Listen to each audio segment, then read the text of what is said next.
Pembunuhan Riko Sanani, warga Jalan Sungai Timur, Kecamatan Ilir Barat 2 Mei lalu, tertangkap setelah polisi menangkap Asep Putra tersangkanya.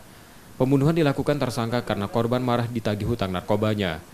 Tersangka pada polisi mengaku, saat itu korban mengancamnya hingga tersangka menusuk korban menggunakan senjata tajam hingga tewas. Tersangka selama ini bersembunyi di daerah Rambutan Banyuasin.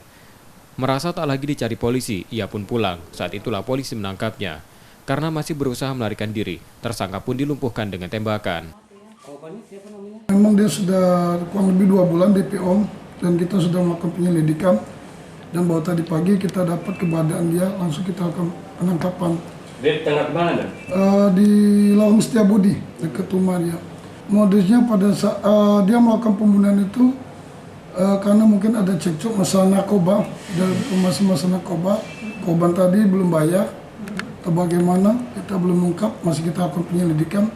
Dan pada waktu di TKP, tiba-tiba si pelaku ini sudah membawa sajam dan langsung melakukan penusukan kepada si korban ini. Kini tersangka ditahan di tahanan Polsek Ilir Barat 2 Palembang dan terancam hukuman di atas 5 tahun penjara. Reski Oktora, Muklas Diferensial, Kompas TV, Palembang, Sumatera Selatan.